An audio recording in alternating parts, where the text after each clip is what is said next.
Guten Tag! Welcome to today's webinar hosted by Travefy Academy. Looks like we're right on time here, so we're going to go ahead and get started with today's exciting webinar. We have our amazing guests, Sandra Weinacht from Inside Europe and Scott Stein from Extraordinary Adventures, who I will fully introduce in just a couple minutes. But before I go any further, though, I do just want to quickly introduce myself. So if this is your first time joining us on any of these webinars, I'm Stephanie Grice, and I'm the Senior Client Champion and Education Coordinator here at Travefy, and I'm so excited to introduce our amazing guest. I do want to quickly go over a couple things. So I do want to give a quick plug on what Travefy Academy is. So again, if this is your first time joining us, welcome. If it's your second time or third or fourth or fifth, beyond, we're so excited to have you back here. But I do just want to kind of explain what to expect in today's webinar.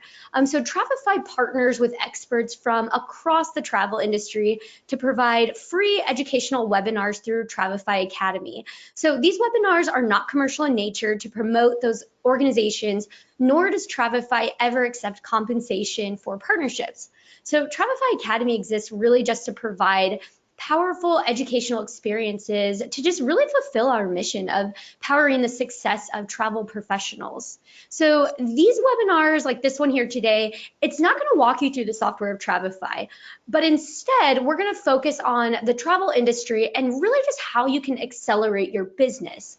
So today, for example, we're going to talk about Germany. So we're going to focus in on how can you sell Germany to your clients and increase your bookings and learn new information that's really going to help you sell this destination to your clients. So really, in all, we just want Travefy Academy to become a resource for travel advisors from a wide range of perspectives and different experience levels, just like what you're going to find here today. So before I introduce our amazing guest, I do just want to do a couple housekeeping really quick, that there is a question box. So there is a question, which we'll be doing questions at the end. So we're going to give Sandra and Scott time to do their presentations, and then we're going to do questions at the end. So in that box, whenever you think of something, put it in there. I'll be watching for them, and I'll be gathering those so we can chat about it at the end. The other thing to mention too is that this webinar is being recorded. So if you need to hop off, a client walks in, calls you, no problem. We are going to be sending afterwards a recording to this webinar here today. But you can also go to academy.travefy.com, and on that website, you're going to find all the replays to all these webinars, as well as this one here today. By the end of the day, it'll be up there. So the moment we've all been waiting for, I'm going to introduce both of our guests here really quick. So first, I want to introduce Scott Stein. So Scott is a guy who loves life, his wife, his dogs, and his travels, and has traveled extensively with his family growing up as a child. And those experiences instilled in him a passion for travel at a very young age. So after 2 decades in the food and beverage industry as a server, bartender, manager, bakery, cafe owner, Scott decided it was time to do what he loves for a living, which was to help others plan their extraordinary adventures. So since 2015, Scott spent countless hours learning about the what's, where's, when's, and how's of travel. And he made professional connections around the world and has the tools to custom build your personalized trip the extraordinary way. So Scott's entire professional career has been in sales and service. So he believes that while the widget has changed, the lesson remains the same: to take care of your customer, and your customers will take care of you. And he's also going to be taking care of us today and telling us all about Germany. So we're super excited for that. But then our other guest, Sandra Weinacht. So Sandra Weinacht is a co-founder and president of Inside Europe. She was born and raised in Germany and in the US, first for a year in college in the mid-90s, and then making America her home of choice in 2007. So we're excited to have you here, Sandra, in the US. But I just want to say really quick, welcome, Scott and Sandra. Thank you so much for joining us today. Thank you for having us. Thank you very much. Yeah. Dankeschön. Yes, absolutely. And so one thing that we wanted to do, so Scott and Sandra and I decided that we wanted to kind of get a little bit of an idea of how many of you have been to Germany before, and then how many of you have sent clients to Germany. So what we're going to do is a poll. So the first poll that I'm sending out right now is, have you traveled to Germany? So go ahead and select whether yes or no. Let's see, we're a little over half overvoted now. Let's get those polls coming in. So it looks like we're pretty full here now. So it looks like, oh, so a lot of people have actually traveled to Germany. So 58% yes, 42% no. So I guess that's pretty right in the middle there. So that's what the poll looked like. So that's really great. So now we want to do one more poll here. We want to know, have you sent clients to Germany? Yes or no. So we'll see in this poll here. Oh, again, it's really half and half, which is really awesome. Okay. Oh, we're almost all the way there. Whoa, it is split right down the middle. That is insane. Look at this, 50-50. So have you sent clients to Germany? Yes, 50%, no, 50%. So that's great. It looks like there's a lot of room to learn and educate today, and really ask all those amazing questions too at the end to really help your clients, expand those trips there. So now what I'm going to do is really quick, Scott, I'm going to have you present, and then I think right now I see the poll on there, but I don't see your presentation. Really quick, Scott. And I'm going to stop sharing my webcam here. It says that I'm sharing. Yeah, so I think it says there's a quick poll still on there. So let me. Okay, hold on one second, everyone. I am just going to stop sharing the screen really quick. And then I'm going to give that back to you, Scott. Okay. Okay, now really quick, I'm going to send this back to you.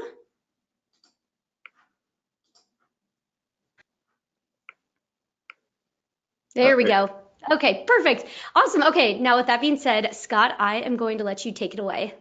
Oh, great. Thank you very much. Guten Tag, everybody. So thank you, Stephanie. Thank you, Scott. Thank you, Travefy, for having us here today. I'm honored to be sharing the panel with Sandra Weinacht, a true German. I'm just a fake one from here in America. My wife and I both have German heritage, but it's an honor to be here talking about a country that I love. I'm just going to quickly switch to slide number 2, because what I'd like to first do is kind of give everyone, I know that half the audience already probably knows this, but just a quick overview of Germany. Here's Germany. This here is France and England and Austria and Poland. So you see where it lies within Europe. And then within Germany, don't ask me to name the states. I don't know them all. But I do know generally where the major cities are, as well as some of the minor ones. Here's Berlin, Leipzig, and Dresden. Nuremberg's down here. Munich's over here. Down here are the Alps, and I'll be talking later about Garmisch-Partenkirchen. That's going to be down here as well. Here's Salzburg, which is a great day trip over from Munich. Right around here somewhere is going to be Dachau, which is also another good day trip from Munich, as well as right around here is the BMW Museum. So that's some things we'll be talking about. Stuttgart is another major city. Right outside of that has the Mercedes Museum. This green area right over here is going to be the Black Forest, the home of the cuckoo clock. Trier is going to be out over here near Luxembourg, and I remember that because when we flew to Trier, we actually had to fly into Luxembourg and then cross back across the border here for Trier. Frankfurt is a major airport hub, so if you're people flying into Europe in general, they may actually fly into Frankfurt. It's a huge one. Up here is Cologne. Cologne is English for the German word is Köln, K-O-L-N, and the O has the umlaut, so it's Köln. That's where you get the word Kölsch from. And I'm sure Sandra will talk about beer and food, so I won't talk about that, but that's where Kölsch comes from Köln. Above that's Dusseldorf. You have Hanover. My friend in Berlin is actually born in Hanover. I think I'm going to be talking about my friend Berlin when I talk about Hamburg, so that's Hamburg up there. So that's your basic overview of Germany. After the overview, when Stephanie asked me to do this first, I didn't know which way I wanted to go with it, but she had sent a couple of questions, and I said, answering her questions probably actually provides the best direction. So that's what I did. So I'm going to read the first question she had asked me. She said, what makes Germany unique, and what should agents know about selling your destination? Made me think, what doesn't make Germany unique? I think Germany is one of the most power-packed, overflowing with sights to see country. And again, all these are different states. And when I say states, a little over 100 years ago, 1871, they unified. But before that, they were all like independent nation states, whatever. They all have different backgrounds. Some of the like grandparents will still consider themselves Bavarians. They won't consider themselves Germans. So that's kind of a cool thing about how young of a country they are and how things are still so distinct in all the regions. The food to me over there is sehr lecker, which means very delicious. The beer is the best in the world. I don't think that's subjective only. I think objectively, some folks might say it's the best in the world. I know I do. The people are very welcoming. Is that whole German thing where they're supposed to have a cold front, blah, blah, blah. Not really. That's never what I found. But even if there's a little bit of that, you get past that really quickly and you find that they're very welcoming people. And you may be afraid, well, welcoming in German? No. Yes, German is a hard language to learn. I've been trying for 3 years to learn it. I'm still not very good. But the good thing for you and for your clients is that most Germans, ubiquitously throughout the country, speak English. Now, you get into some small towns, I met some folks in Garmisch that did not speak English. But for the most part, you'll be able to find somebody everywhere you go that speaks English. So that's not, the language barrier is not a thing.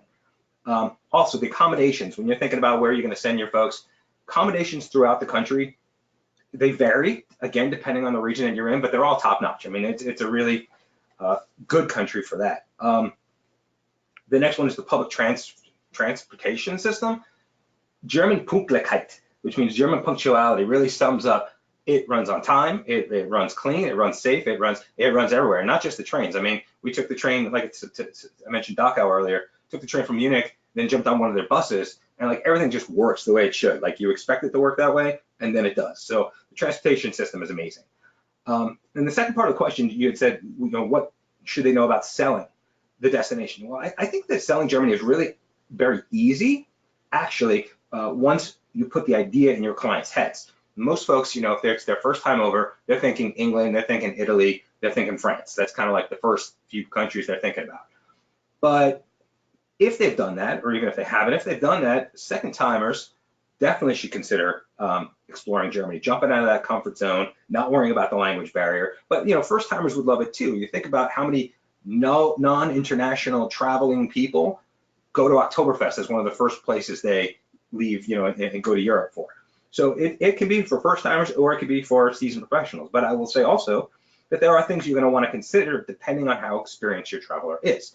So just like our audience here today, where it's about half and half, if you have people who've never been there before, you might want to consider what I call the Germany 1.0 tour. So for that, you're going to start up here in Berlin. You're going to work your way down through, that's the Brandenburg Gate. You're going to work through Reichstag. Then after that, you might go to Leipzig or Dresden. I personally prefer Dresden. I think it's a beautiful city. After that, you might go down to Munich, and then you might finish up in the Alps. And that's the Zugspitze. And the Zugspitze is the highest point in the German Alps, which makes it the highest point in Germany. So that would be like your tour. I would start up here for Berlin, a couple of great places. I would spend about 2 to 3 days. Dresden for a day, maybe a little more. Again, 2 to 3 days in Munich. Sorry, by the way, that's the Marienplatz. That's the Frauenkirche. And then down into the Alps to finish off their tour. Probably looking at a good 10-day tour for that. But if they're looking at Germany 2.0, then there's so many cities. I mean, you got Trier, like I mentioned, Garmisch, Hamburg, Frankfurt, Cologne, Stuttgart, Bonn, Bremen, endless. And they're all different. I mean, they're all unique. They're all wonderful. So, and I love this slide because this slide is Frankfurt. And one of the things you'll notice is the contrast between the old and the new. After World War II, all these cities were all bombed out, and they all had to decide, how were we going to rebuild? Were we going to rebuild in an old style, or were we going to rebuild like a Manhattan style? Some cities went one way and some went the other. Frankfurt, as you can see, has a little bit of both. In fact, most cities will have a little bit of both, and then they'll lean one way or the other. I tend to prefer the cities that are a little bit more antiquated, quaint, from centuries old history. But Frankfurt's a great place to go too. Don't overlook it. Don't just say, oh, this is a flyover, fly in and get out of city, because it's not. There's a lot of great things to do there. The next thing I'm going to talk about is your next question. What are the trends or hot packages, experiences that you'd encourage travelers to look into when you're going to Germany? Well, one of the great things about Germany is there's always something going on throughout the calendar year as you go through January, February, March, etc. And I thought that maybe just chronologically, that might be a fun way to go through the country. I'm going to jump around the country itself, but I'm going to go through the calendar. Starting down in Garmisch. An interesting thing for your skiers, for your nature lovers, they go down, they go check out the Alps, they do hiking, they do skiing. If they go in January, they have the New Year's Day International Ski Jumping. Now this here is obviously not wintertime, but that's where it's going to occur. As you move through, then you get into February, late February, March, when we're talking about Carnival. Just like everywhere else in the world, they have Lent, they have Easter, they have the party that happens beforehand. This is, I think this one was, I forget where, I think I might have grabbed this one from Munich, but I mean, Munich is one of the biggest ones. Bonn, Cologne, Dusseldorf, they all have that. Another one, good thing to think about in February for your film folks is there's an international film festival in Berlin. So then beyond that, then you get into some of the spring fairs, and then you get into what's known as the Hamburg Summer, which is an entire series of cultural events, the concerts, plays, festivals, exhibitions, and it goes May, June, July, and it's a really great time in the summertime to be up in Hamburg and checking that stuff out. After that, then you might want to think about June. You get to what's I think one of the prettier cities in all of Germany, Heidelberg. They have something there called, and Sandra's going to have to correct my German, but Heidelberger Schlossbeleuchtung. It means castle illumination in Heidelberg. They light it up. There's a fireworks display, so it's very visually pretty. It's a great time to be there and see this happening. And simultaneously, while this is going on in June, you also have the Mozart Festival in Würzburg. So you could either have something pleasing on the eyes or pleasing on the ears, or you can go to both. So that's June. In July, in Bayreuth, I think Bayreuth is how you pronounce it, there's the Richard Wagner Festival. Richard Wagner is a famous composer. That a little fact you might not know is that Ludwig II, the gentleman who built Neuschwanstein, that fairy tale Cinderella castle that everybody knows, which I don't have a slide of, and sorry about that. But everything in his mind was about Wagnerian. It was the stories and the shows. He wanted to recreate that in real life. So you can see the kind of power and influence that Richard Wagner had in Germany. Now you're back in August. Now you're back to Berlin again. You're going to go to Berlin. They have a music fest going on. So that's a treat. But after that, now we're talking about September, where we are right now, and all eyes go to what? Oktoberfest. Oktoberfest is phenomenal, and I'll say right off the bat, it is not just a drunk fest. It's not go drink beer, go out on the grassy knoll that's there, and pass out and throw up. Now, there is a grassy knoll. There are people passing out and throwing up. It does happen, but it is. If you see this picture, it's a great picture. It's a carnival. It's families. It's generational. It's from little babies are running around to grandmas are walking around. It's not just 21-year-olds getting drunk in Germany. And speaking of that, it's also not American tourists. Meaning, yes, of course, there's American tourists, but Oktoberfest is a celebration of German traditions by Germans. When you go there, you're talking about 70, 80% or more are Germans. They're not going to be from America, and this is not going to be completely plastic touristy nonsense. Yeah, it's still a little touristy even for Germans themselves, but it's a truly authentic, immersive experience. If you want to really feel what Bavaria, celebrating the wedding of Ludwig I with Teresa, this is totally that. And we were there. So here's a little photo of us being there. Here's another one here. We met some friends. These two young ladies were actually from Australia, of all places. So they come from all over the world. And I thought this was a little treat. I'm going to play this for you as well. Yes, they're singing an American song.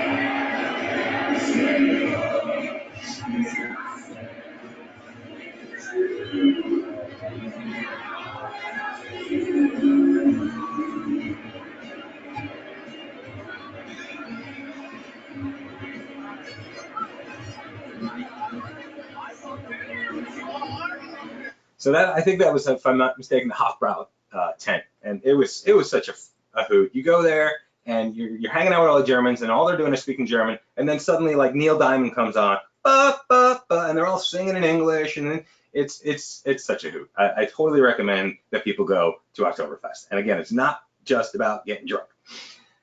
So after Oktoberfest, where do they look to? Yeah, there's some fall festivals that go on, but now we're into October. We're past German Unification Day, which is October 3rd. All eyes go to Christmas.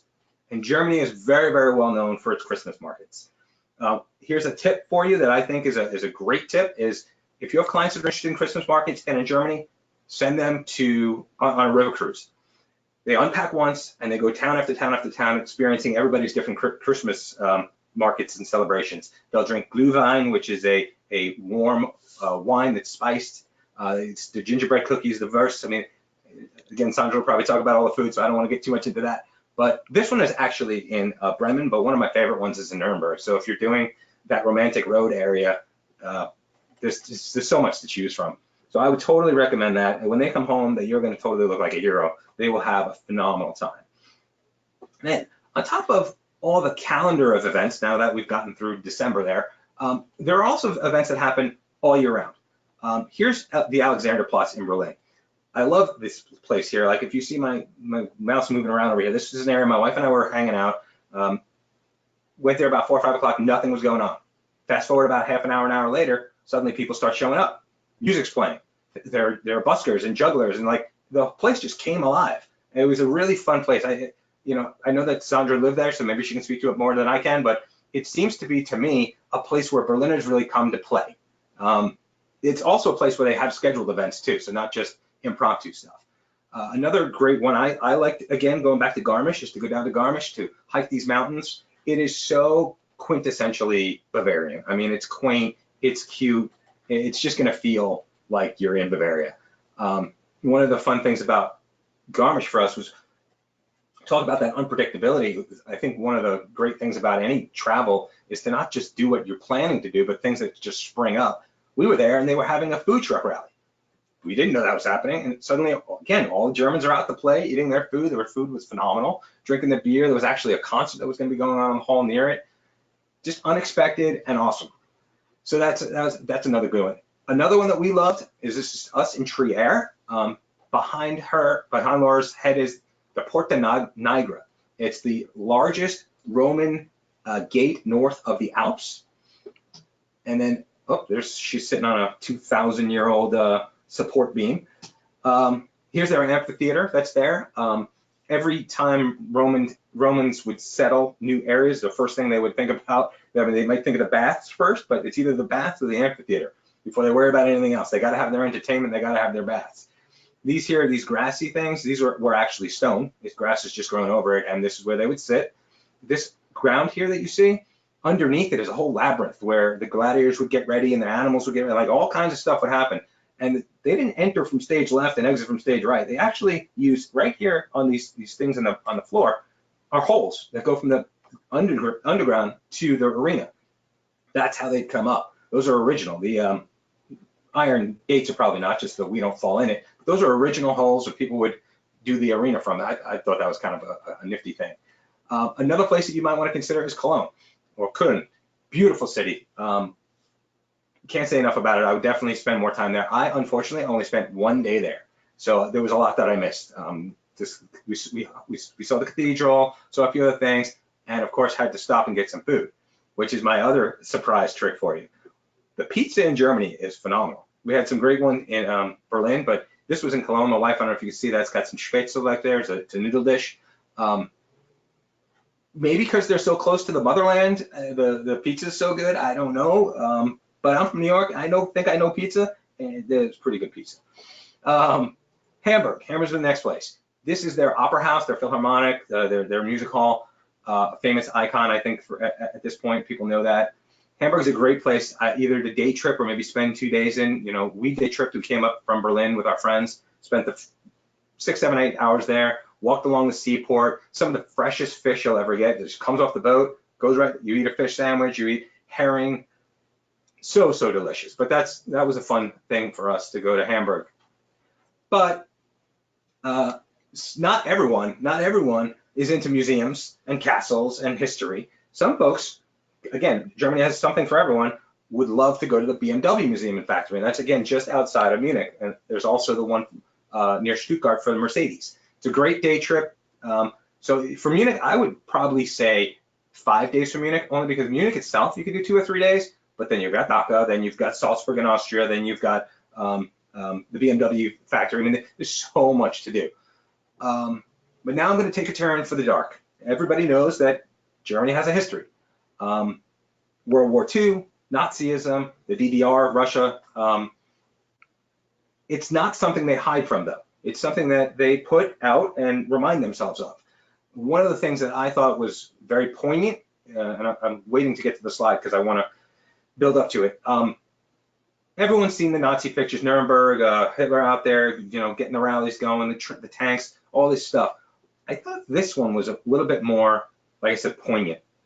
This is a statue right outside the Friedrichsbergstrasse station in Berlin, one of the biggest stations in Berlin. People pass this all day, every day. It is a statue called, and I don't want to mess up the German, right here, Züge in das Leben, Züge in den Tod. That means trains to life and trains to death. Right here, you'll see these are the kids that were heading to life. And what that really meant, it's not a happy story either. They were sending their children off in the beginning of the war. The war hadn't quite gotten crazy yet. They were sending them off to England to be saved. So they were separating from their families, but you can see they're dressed well, they have their luggage, they're going on a train to life. And you work your way around the statue, you start seeing that they are broken down, they've got no luggage, and they're heading off to the trains to death.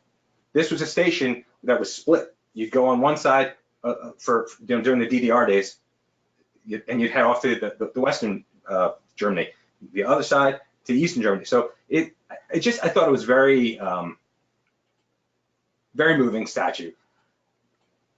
But they also, like I said, they leave it out there front and center for a reason. They want to remind themselves to never let this happen again.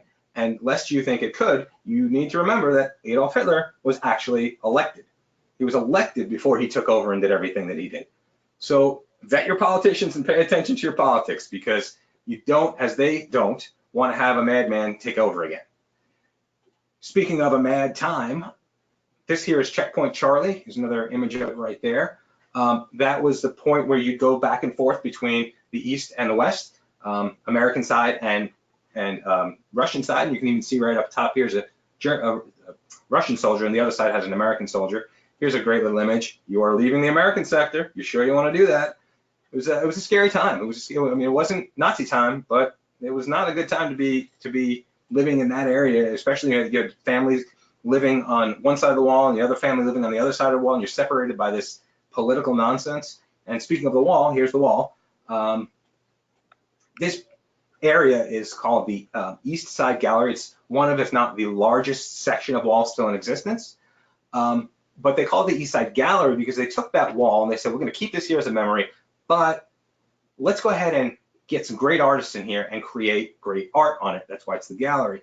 It wasn't just the Jews that were persecuted. It wasn't just, homosexuals were persecuted. Everyone was, the gypsies, the Nazis and the Russians, they were tough on a lot of folks. So I'm just going to kind of go through some of these slides so you can see some wall shots for the other 40-some-odd% of you who haven't been to Germany yet.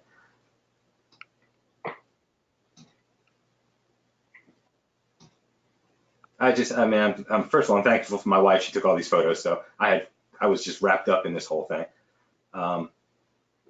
But I do want to finish on a positive note instead of talking about the heaviness of Germany. There's still also plenty of the light side, the fun side. This is a picture you've probably seen before. It's quintessential cliche, but it's still a place I would go. It's Rothenburg ob der Tauber. It's on the Romantic Road. One of, if not the most best preserved medieval towns in Deutschland. Oops, sorry about that. Definitely worth hanging out for a day or two in Rothenburg. I highly recommend it. So that's it. That's my final slide. There's my information if anybody wants to reach out with any follow-up questions. Hey, Thank you. Take it over. Oh, great. Thank you so much. Now I am going to pass it off to Sandra here. I'm going to make her the presenter, and then we're going to move into that presentation. And again, keep your questions coming too, everybody. Any questions that come up or that you think of, we will go over those at the end. So Sandra, I will let you go ahead and take it away now. Hallo meine Lieben, und nun beginne ich mit der Präsentation auf Deutsch. I figured you all picked up a lot of German from Scott already, so I might as well continue in German. No, that would be torturous. Hello there. I am very excited to be a part today because it took me about 15 years of mainly creating experiences in Italy, Spain, Portugal, France, and all around the other parts of Europe to really have a deep appreciation for the wonderful country that I used to call home, and actually I still do because I'm very blessed. I get to go at least 4 to 5 times a year. We have an 11-year-old that doesn't speak as well German as she should because mommy slacks a little bit there. Yeah, but Germany, it's actually a really, really amazing country. And I've had an opportunity to learn about different parts of Germany after I've moved to the US. And I've madly fell in love with a collection of cities called the Historic Highlights of Germany. And Scott already touched upon some of them. I will share a brief map. Later on in the presentation, you will also find links. But in addition to the big cities, as Scott just mentioned, there's many special places. And sometimes going a little bit off the beaten track, which in Germany still means a major highway leads you there with no speed limit if you're lucky, or a high-speed train takes you there as well. You'll get a little bit more of an authentic experience because from a true German perspective, some of those bigger cities, while very, very charming, they're harder to access when you come for the very first time. But with that being said, when you go to Frankfurt, when you go to Munich, Berlin, don't just stay where the tourists are. Look for the little bit more residential neighborhoods. Google Maps has become a really, really good source to find information with authentic pictures. So that's my little tip here. And yes, it will be in German, but that's also a good advice. If you see a great restaurant review, always written in the local language, which Google Maps shall translate for you, that's a really, really big tip. Yeah, so a brief pitch for the Historic Highlights of Germany. We will have a contact for you too. This is a marketing association that provides you with free information, free pictures, lots to learn, and they also have a travel agent training program very similar to the wonderful Travefy Academy. So for those of you who are really interested in learning more, seeking more, I highly recommend that you check out the Historic Highlights of Germany. Now, let's come to my topic, food, culinary Germany. And that's the part, Scott already took it away. So who would have thought Germany is for pizza lovers? Well, Germans obviously would. And the story pretty much is that after World War II, Germany had to be rebuilt. And we heavily relied on our neighboring countries to send us, they're strong. And Italians were a huge part of the population that came and helped rebuild Germany after the war. So we do take claim to the fact that the best Italian food outside of Italy can absolutely be found in Germany. Now, we do have some unique pizza variations for you, such as, for example, the white asparagus pizza.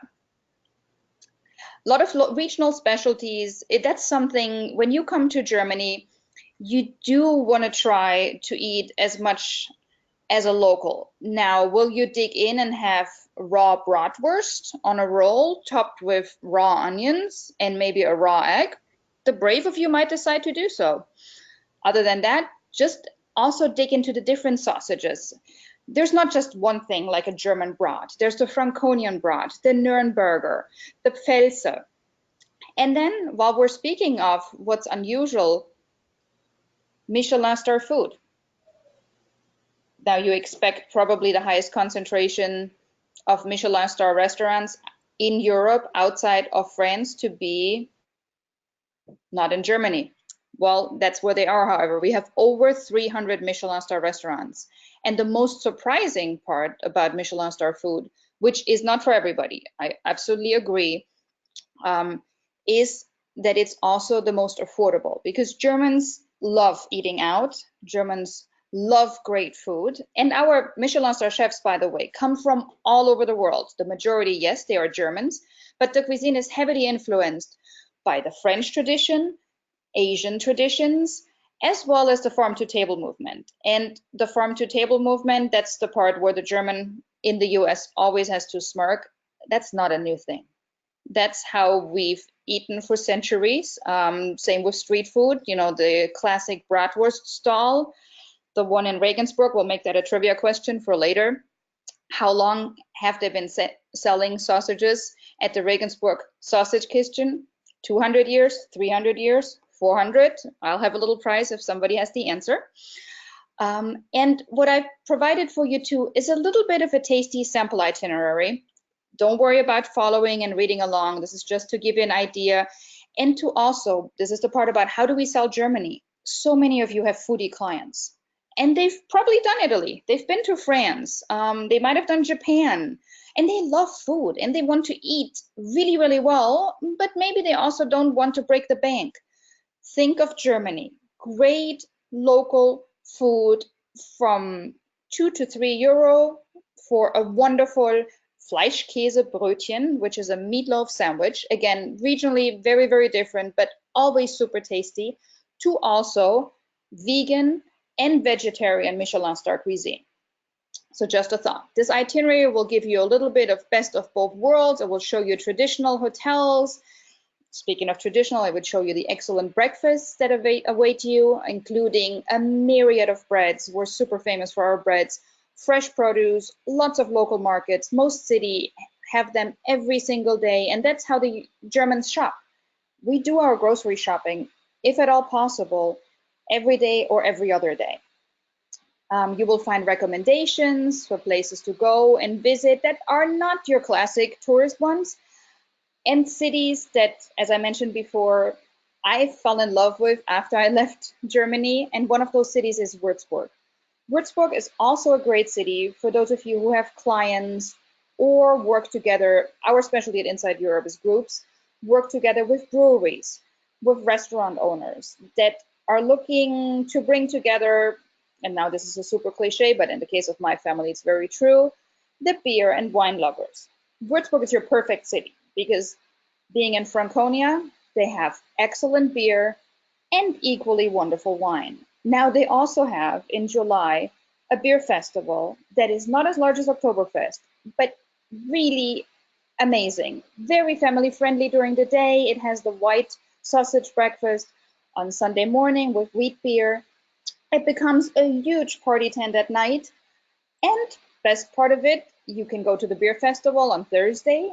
And then on Friday, you dress up a little bit, you go up in the hills to the vineyards, and there is an amazing wine festival called Wein am Stein, where you can, again, sit, eat, and drink with the locals, listen to live rock music, ska, punk, whatever. There's the Banana Fishbones one night.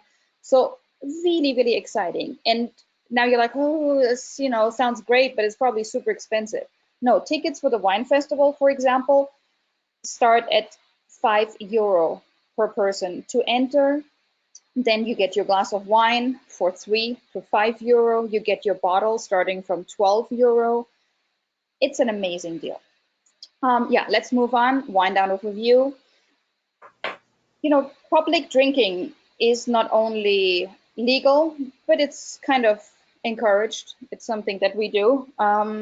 You see this beautiful Marienburg Fortress here. Down the hill, you'll have a little bridge. And on that bridge, every single day, and I'm not talking every single night, I'm saying the word day on purpose, you will find locals gathering with tourists and visitors alike over a glass or two or a bottle, depending on what else you have going on. Hotels in Germany go anywhere from a 1-star super basic level, there are hostels as well, to really nice, superb 5-star hotels with all the modern amenities that you could be seeking. Many of them are spa hotels. And yes, Germans do take it all off when they go to the sauna, so be prepared. But also what we love to recommend is hotels that make you part of a destination. We call that site sleeping. So one such example would be Premier Hotel Ravstock. And yes, it is a Best Western, but it's not like the Best Westerns that we know here. And if your friends are into, your clients and friends are into history, you can just mention I'm booking you in a hotel from 1408. Now there's a modern annex to it, and I highly recommend staying there, to be very honest. Another festival that I would like to point out briefly is the world's oldest and largest wine festival, which fittingly is called Sausage Market, Wurstmarkt. It's one of my absolute favorites. It is a really, really fun event. You see the giant wine barrel in the background here.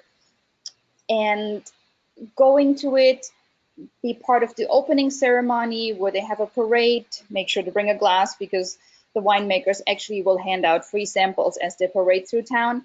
It's just something really, really special. Now, Wurstmarkt can also be combined with other beer festivals. And as you know, Germans actually drink more wine than beer per capita. We have the German wine street, we have the romantic road, and rest assured, unless you are traveling probably 1 week in January, there's always something happening. There's thousands and thousands. The German National Tourism Board has no idea how many there are of wine festivals, beer festivals, food festivals. And they are all unique, all fun. And people might not speak English at all times, but how difficult is it to say, ein Bier bitte? Not that hard. Yeah, I gave you some examples of modern properties to stay at in the charming setting of historic villages. I briefly touched on Heidelberg, again, another city full of wonderful festivals, a great, great Christmas market that goes through the whole historic center. And it's one of the longest markets that then also turns into a New Year's market with an ice skating ring. I also feature an American style hotel that is actually a really, really good restaurant. There's also the Kulturbrauerei, which is a brewery, restaurant / hotel, however, no air conditioning. So maybe not the perfect place during a hot summer stay.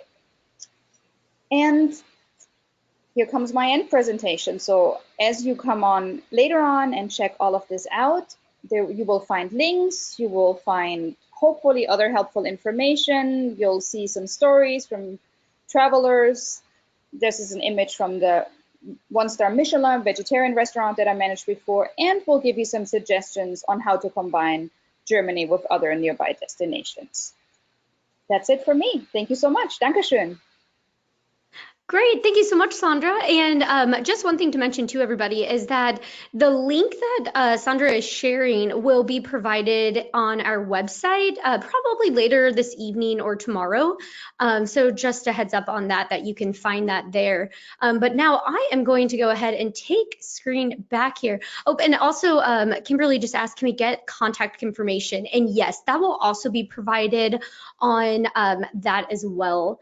But really quick, I am just going to change the screen so we can truly enter our Q&A session here.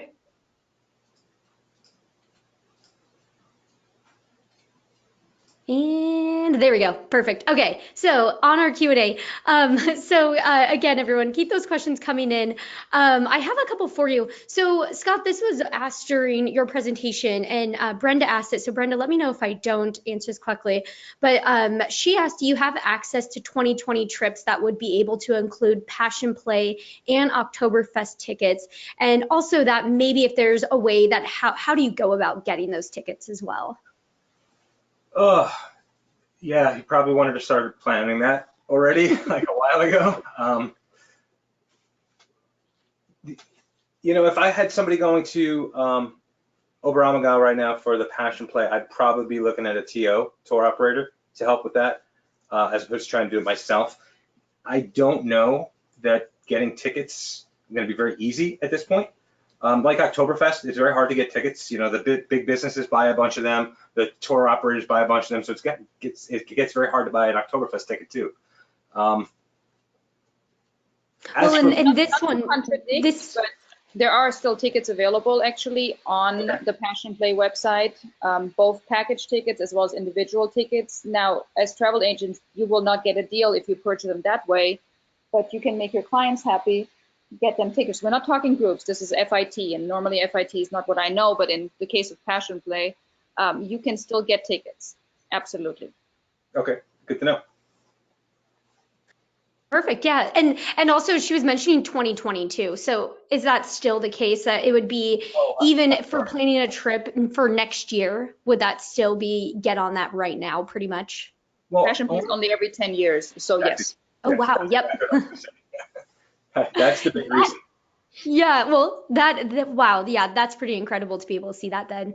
Another question here is, are there different regions of wine in Germany, like kind of like what you would find in Italy? So are there, I know, Sandra, you kind of highlighted wine. Are there any certain areas, if there's somebody who's really interested in wine, that they'd want to go to?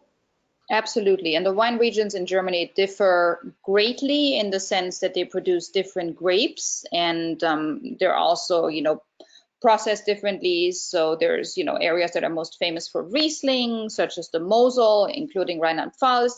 And then I think the surprising part for most of you may be that Germany also has some excellent red wines. Now, with our high consumption of the great wines, they don't get exported as much. A lot of crappy German wine makes it to the US, let's be very honest here.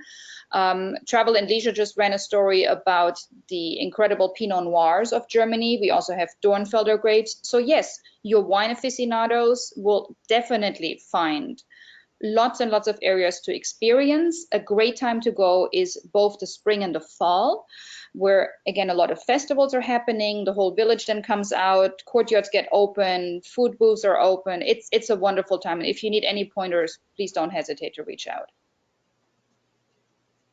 Awesome. That's great. And it sounds so delicious too. Another question here is, when is your favorite time of the year to go to Germany? So is there a time of the year that you, both of you, typically send travelers to? Sandra, you want to go first? Sure. So in my case, I try to avoid late July and August unless I have a great reason, such as the Kiliani Beer Festival, the Augsburger Plärrer, because that's the time you also want to interact with the locals. And most Germans are on school holiday during late June through July. It's a different schedule for different states. Personally, my favorite time is May, June, as well as September, October. Yep, And the completely agree. Christmas markets, can't forget about those. That would exactly have been my answer. I unless you can, I mean, if you can't avoid it, because that's when your kids have off from school and you have to go during the summer, I almost never recommend anyone goes to Europe in the summer. Maybe there are some places further north you could go that would be, but still, their kids are out of school and they're on vacation, and but definitely shoulder season is when I would go. May, June, maybe even March and April. It's still a little chilly, but for sure September, October, and then into the Christmas markets. Absolutely. Perfect. And piggybacking off of the Christmas markets, we had a question actually here from Carissa that she asked, for the Christmas markets, is there another recommendation to host an escorted tour outside of a river cruise? Yeah, absolutely. Absolutely. You don't have to go via river cruise. Absolutely. You can just go and do a fit trip or take a group like Sandra does and plot it yourself. It's not something that you can only access from a riverboat. Yeah, and the best part of, being on a land-based tour, whether it's an FIT like Scott plans them or an organized group tour, is that you can also hit again the lesser known gems, that you get to stay a little bit longer in the evenings and just get again the more authentic experience versus the tourist crowds. Yeah, the only reason that I'm a slow traveler myself. I go for 2-3 weeks at a time to places. So for me, I'm more like what Sandra's saying. I'll spend more time there and go to the little nooks and crannies, but I also have to be careful with my clients who only have a week off. And so that's where I come into the idea of using a riverboat, because that gives them a concise package of 7, 8, 9, 10 days. But she's right. If you have the time, if you could be there for 2 to 3 weeks, maybe the boat is not the best way to go.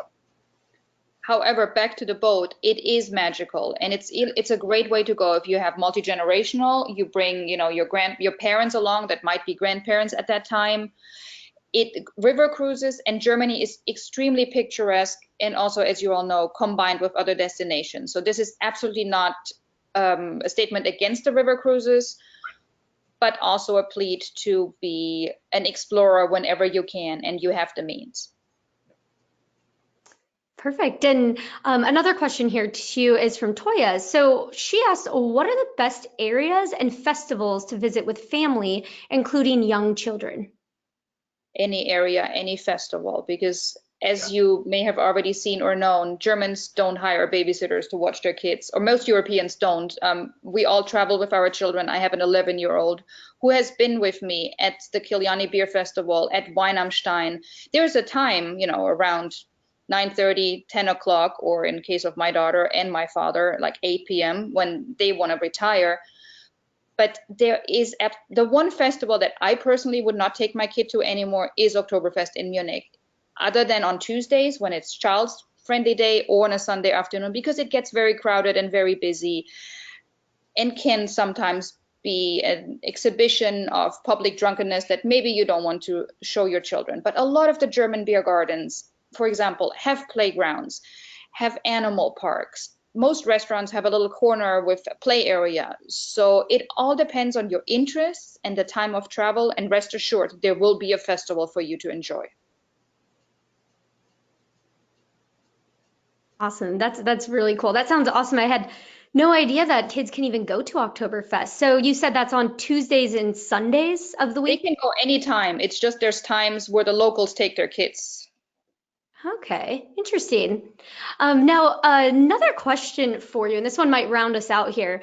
Are there any important tips that you recommend the travel advisors to tell travelers before they head off to Germany? So maybe that might be learning certain words to say, or taking, the currency, or just anything that or anything you feel you need to tell them. Kind of like, Sandra, when you mentioned that heads up at spas, they will go full nude, heads up on that. So any just tips like that? Is there anything that you tell your travelers before they take off?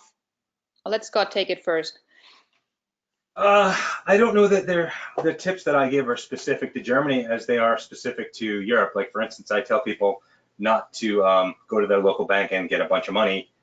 I prefer that they get a card that has no transaction fees, no exchange fees, none of those fees, and they take out money every morning. But that's the same in England. That's the same in Germany. That's the same anywhere. But also remember that this is Europe. This is not America. You're not necessarily going to be able to use your credit card to pay for things at every vendor. So you're going to want to make sure you have some cash.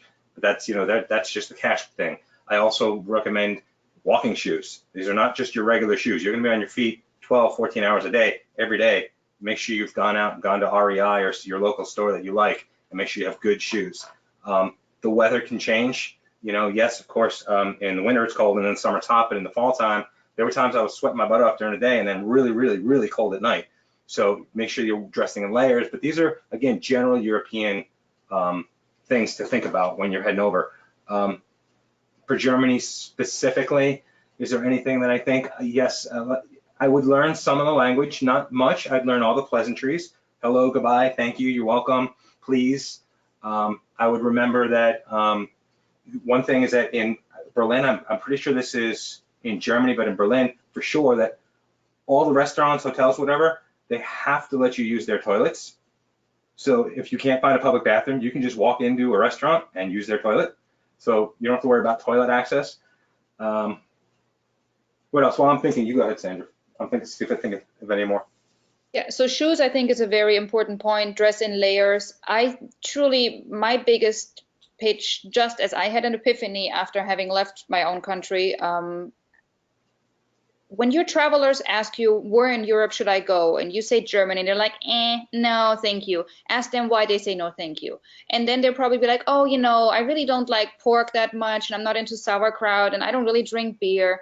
So the biggest plea of today's webinar on selling Germany is to rethink Germany and to watch some shows, to read up. There's so many reasons why Walt Disney was so inspired by traveling through Germany, and so many of his stories have been influenced. But there's both the history, there's the modern, there's the architecture, there's food, there's wine. There's truly something for everybody there. And if your clients loved going to Italy, enjoyed France, really enjoyed Spain, send them to Germany. They will not regret it. Yes, and the bang for the buck, let's last but not least, nobody ever mentioned that Germany is much more affordable than all of the other aforementioned destinations. Yes. You can have Berlin great is probably meals, would you say great Berlin wine, is probably the great I'm food. sorry, go ahead.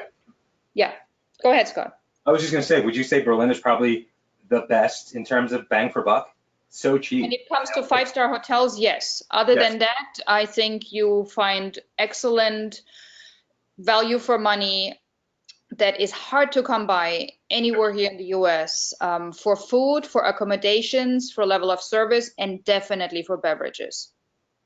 Yeah, I would piggyback on all that by saying, remember that they are right in the heart of Europe. So a lot of those cities are very international. So you go there and you don't want to have Wurst and Schnitzel, you definitely don't have to. I had some of the best shawarma in my life in Berlin. It was delicious. So yeah, it's totally, those are totally international cities. The other thing's very niche, but I'm going to mention it because I am a Harley Davidson biker. Germany has a big biker culture. So if you've got customers, clients that want to head over and they're bikers, Germany would be very welcoming for them. Yeah, that's really interesting. And we just had Daniela, the attendee, just said there's even surf in Munich, and that's inside a park. It's amazing. So it really sounds like Germany has everything, which is so cool. And we're unfortunately running out of time here. We could talk about Germany for so long, and I just really want to thank you once again, Sandra and Scott, for spewing your expertise today. This has been really, really amazing. I know everybody is taking away something here, and once again, to everybody as well, their contact information, feel free to reach out to us at academy@travefy.com if you do have questions, you have questions for Sandra or Scott, but then also look at academy.travefy.com as well for additional information. But once again, thank you so much, Scott and Sandra. No, Dankeschön. Thank you for having us. Tiffany. Thanks, everyone. Thanks, and have a great rest of your day, everyone. Tschüss. Wiedersehen. Bye-bye.